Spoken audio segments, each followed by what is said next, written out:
that I can't explain.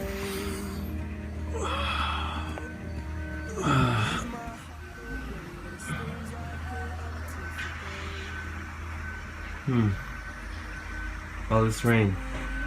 It's been a while since Los Angeles has seen rain like this. It's kind of nice actually, especially since we've been in such a severe drought. But it's days like this where I just want to stay in my bed, skip all my classes, and drink hot chocolate as I jam to One Direction. Wait, did I just say that? Gosh, oh my god, nothing Direction. Oh, time to get productive. Oh my gosh. Chris, now that the rain is here, life will flourish, and then death will be upon us from the fishes. What does that even mean? How did this get here? Am I doomed? I'm too pretty for this. Okay, Brian. Okay, breathe in, breathe out. Okay, Brian, you are a student at UCLA, the prestigious UCLA. You are currently a disciple of Professor Willie. You got this. Okay, all right. Okay, we have to vlog about this. What's up, EEBers? It's your boy Brian, and I have a very interesting vlog for you guys today. So basically, I woke up this morning and I found this. And it reads, now that rain is here, life will flourish, and then death will be upon us. It's from the fishes. So admittedly, I was very paranoid this morning, but I did some research and I'm gonna report that to you guys in this video. So the reason for that message is because we're finally getting rain. And it's actually significant because we haven't had rain in such a long time. So basically all these things accumulate on the streets and in the soil, such as nutrients like nitrogen and phosphorus. So when rain finally comes, it washes everything into the storm drain, and from the storm drain it immediately goes into the ocean. It doesn't really get treated. So there's gonna be a large influx of nutrients such as nitrogen and phosphorus. So when that happens, plankton really thrive and they grow at very, very fast rates, thus causing algal blooms. And when that happens, sunlight can't really penetrate through the upper surface waters. So basically anything under that, any primary producer under that, won't be able to get the sunlight they need, and they'll produce less oxygen than they normally do.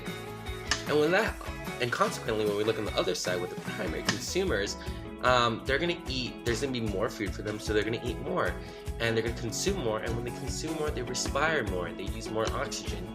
And for the plankton that doesn't get consumed, it eventually gets decomposed by bacteria. And that process itself uses a lot of oxygen, and it respires. So basically we have the situation where there is less production of oxygen and a lot more consumption of oxygen.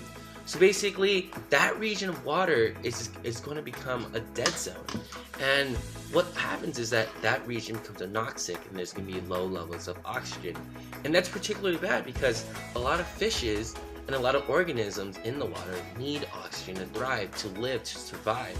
So when there are lower levels of oxygen, these fishes will just die. And literally tons of fishes have died in the past and are continuing to die now.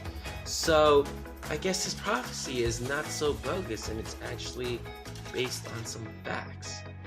So there are some things that we can do and that we as humans can do to prevent this. Dead zones are actually a naturally occurring event. However, in most cases, especially in post-industrial times, anthropogenic effects make it a more frequent event. And there are some things that we can actually do to lessen our effects on creating dead zones or toxic environments. One thing we can do is actually implement conservative measures on farms. We can have them better manage the nutrients and have better conservation plans. We could also fence animals away from the streams.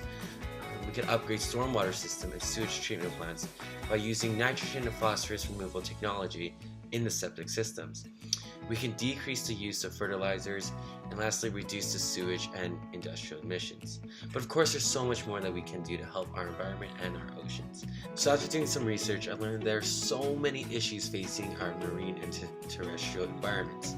Issues that we're waving off now that will have terrible consequences if we continue to ignore it.